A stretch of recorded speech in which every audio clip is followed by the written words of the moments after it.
Nurse-patient boundaries is an issue that all nurses will encounter in their career. As nurses, we need to be aware of professional boundaries. It is important to know the do's and don'ts of professional boundaries and know how to maintain them. Though we want to build and maintain therapeutic relationships with our patients, we need to ensure that all the aspects of the relationship focuses on the needs of the patient. There are extremes in building therapeutic relationships with our patients. You don't want to be too involved, and you don't want to be minimally involved or distant. There has to be a balance. Our goal as nurses is to follow along in the continuum of professional behavior. As the founder of modern nursing, Florence Nightingale set the precedents for the nursing profession. Within her pledge, she stated, "I will abstain from whatever is deleterious and mischievous, maintain and elevate the standards of my profession, will hold in confidence matters committed to my keeping in the practice of my calling, and devote myself to the welfare of those committed to my care." In order to be aware of these violations, here are a few examples of what not to do in these situations.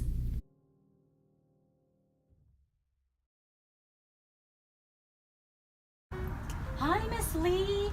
How are you feeling? Looks like you're heading home today. Yeah, I'm excited. Great. Yeah, is there anything that I need to know?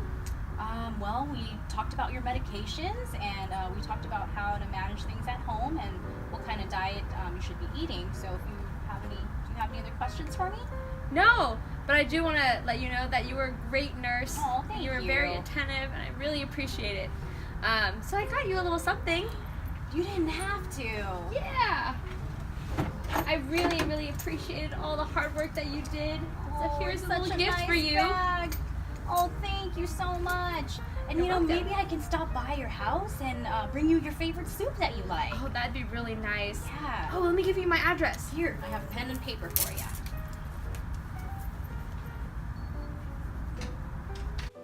Can you identify what was wrong in this scenario? Not only did the nurse accept the gift, she also wants to maintain contact with the patient after her care has ended. Hi, Mrs. Lee. Hi there. You're gonna go home today. Oh, yay. Are you so excited? Yeah. Good. Well, I have a few things for you just to get you ready for your discharge today. Oh, awesome. We can go over some of your medications and your discharge planning and your follow-up appointment, okay? Okay. But I really want to thank you so much Of for being such a course. great nurse and for really helping me out. Thank you. And so for that, I got you a little something. Oh, no. You really didn't have to. But I really want to. Like, this is my token of appreciation for all the hard work that you did. And while I really appreciate you thinking of me and wanting to give me this gift, I really cannot accept it. I was just really doing my job and following through in my nursing profession, and I really don't think this is something that I should be accepting. But thank you so much. Okay. And it was really great to take care of you. Okay. And I really wish you the best of luck when you go home. Okay, thank you. So let's go get you ready, get you dressed, pack your things up, and we'll bring you down to your husband, okay? All right. Let's look at what went right in this scenario. The nurse kept the relationship professional and did not take it outside of the duty of care. She did not accept the gift, and she spoke matter-of-factly. Gifts are an expression of gratitude. The purpose of gifts are morally praiseworthy. In hospital context, recommendations have traditionally been that gifts given by patients should be directed toward the staff of the unit rather than toward an individual nurse. The issue of gifts has once again become a concern, but at this time is an issue of cultural context, awareness, and sensitivity. The guidelines that are now offered are that accepting gifts from patients is generally not appropriate. When a gift is offered, facility policy should always be followed.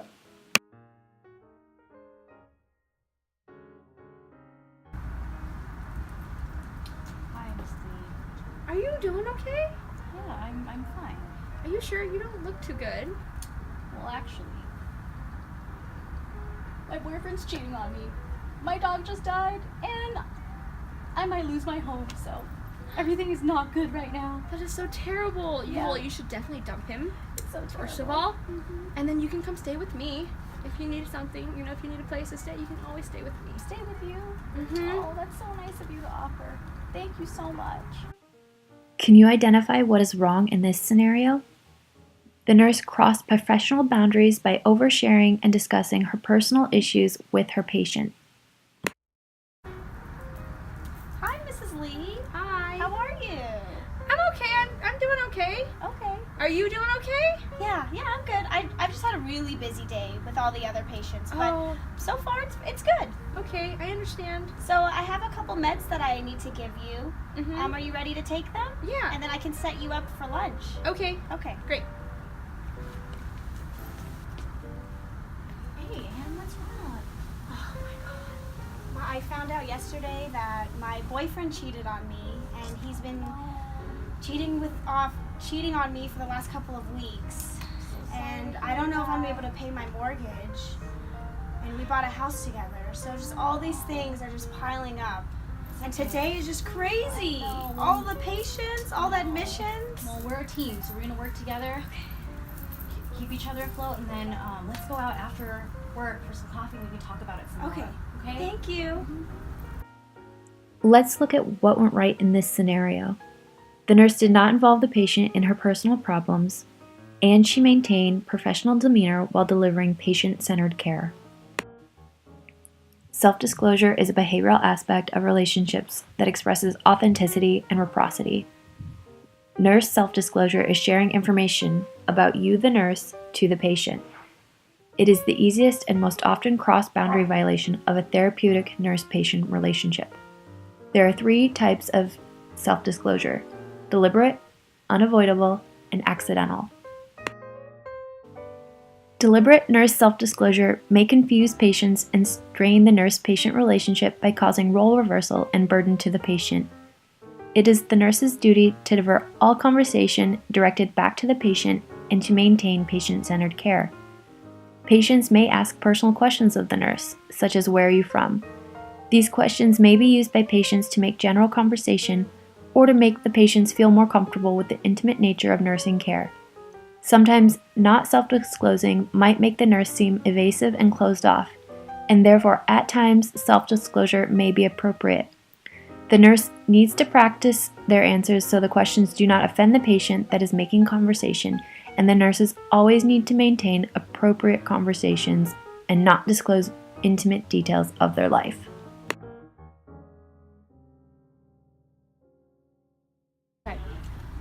Hi there, Mr. Jones. I'm just here to ask you some assessment questions.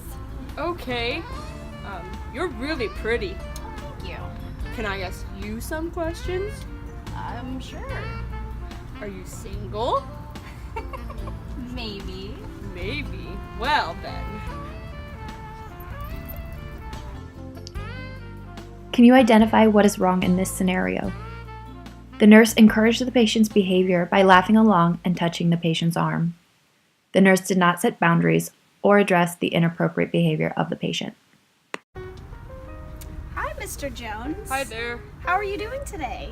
Not too bad. Well, today I just got to finish your admission assessment since you came in this morning to our floor. So I just have a few questions I need to finish asking you. Okay. Can I ask you a question though? Sure. What is concerning you right now? Are you single? Mr. Jones, that's not really appropriate thing to be asking me right now. So let's finish this and then we can continue on with your day, and I have a couple meds to give you. Okay. Let's look at what went right in this scenario. The nurse immediately addressed the patient's inappropriate behavior in question. She set firm and clear boundaries by speaking in a professional and practical manner. Dating and sexually intimate relationships between nurses and patients are always prohibited. Even if the patient initiates the sexual conduct, a sexual relationship is still considered misconduct for a healthcare professional. It is an abuse of the nurse-patient relationship that puts the nurse's needs first. It is always the responsibility of a healthcare professional to establish appropriate boundaries with current and former patients. Inappropriate behaviors from patients can affect the way nurses perform work and jeopardize patient safety. To avoid getting into uncomfortable circumstances, here are some ways to diffuse the situation. One of the most efficient ways to set boundaries is to show professionalism. Set clear and firm, but professional limits by making it known that your interaction is purely work-related. Although it may seem easier to ignore flirtatious gestures, not doing anything to address the behavior only encourages it. Incidents should be thoroughly documented in a timely manner. Nurses should be familiar with reporting requirements and the grounds for discipline in their respective jurisdiction. They are expected to comply with these legal and ethical mandates for reporting.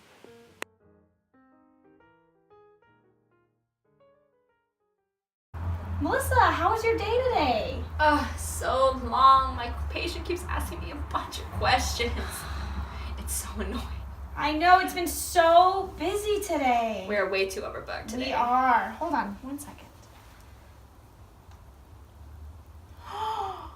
Do you remember Mr. Jones? Marshall Jones. I took care of him about 2 weeks ago. He added me on Facebook. Oh, that guy! Yeah, wasn't he like really cute? He was really cute, and I think we really hit it off. Oh, so are you gonna add him? Yes, of course. Let me see. Marshall Jones! Oh my goodness, he looks really good in this picture. I know! So hopefully we'll be able to meet up in a couple days. Well, let me know how it goes. I will. Can you identify what is wrong in this scenario? The nurse received and accepted a friendship request from her patient. She is having a relationship outside of the duty of care. Hey, Anne. Hey! Did you end up trying that Mexican restaurant the other day? Yeah, it was really good. Oh, awesome. What'd you get? The enchiladas. And the That sounds chips delicious. and salsa was delicious. Oh.